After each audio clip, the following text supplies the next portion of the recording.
All right, fourth grade, we're going to make a background for our landscape. We are going to be using watercolors. I'm going to teach you how to make a gradient.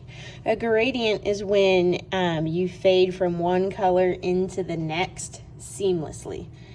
Sounds kind of hard. It's really not. So the first thing we have to do whenever we watercolors, obviously we need to get our brush nice and wet. Our watercolors are dry until we wet our brush. So once we get our brush wet, we can go ahead and swirl into a color. I'm gonna start with, I'll do this orange right here. Doesn't matter where you start, but it does matter what you do next. So notice how I'm swirling with my brush. I'm not jamming it in. I'm not trying to dig the color out. I'm just swirling. My brush is like a sponge. It will soak up the color. So even though it doesn't look like there's anything on my brush, clearly there's plenty of paint on there. So to make a gradient, first of all, whenever I hold my brush, I hold it on the silver and I go back and forth. I'm gonna go side to side. That's gonna give it kind of that sky look. And obviously when I run out, when my brush hair starts to look like this, you know, Bob the brush needs some more water. So I'm just gonna dip him back in, give him another swirl, and then I can keep going. So I'm gonna go all the way from edge to edge. So I need to make sure that I'm getting all the edges. Are you gonna get paint on the table? Absolutely you are. Will it come off at the end? Absolutely it will.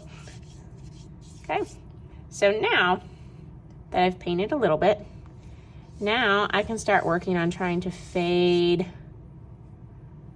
my colors. So the way that I do that is I have to pick the next color on the color wheel. So since I started with orange, I can either go to red or I could go to yellow. I think I'm gonna go ahead and go to red.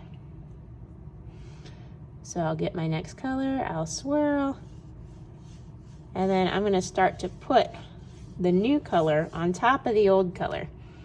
I don't wanna get stripes on my artwork. So I kind of blend them all together. So see how it starts to fade into the next color? What I don't want is a bunch of rainbow stripes. Rainbow stripes are not a gradient. That's not quite what I'm going for.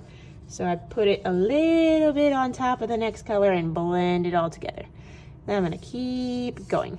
I'm gonna continue this with as many colors as I'd like, but whatever color I use, I have to pick a color that's next to it on the color wheel. Otherwise, when they fade into each other, it's gonna start changing colors rather than fading.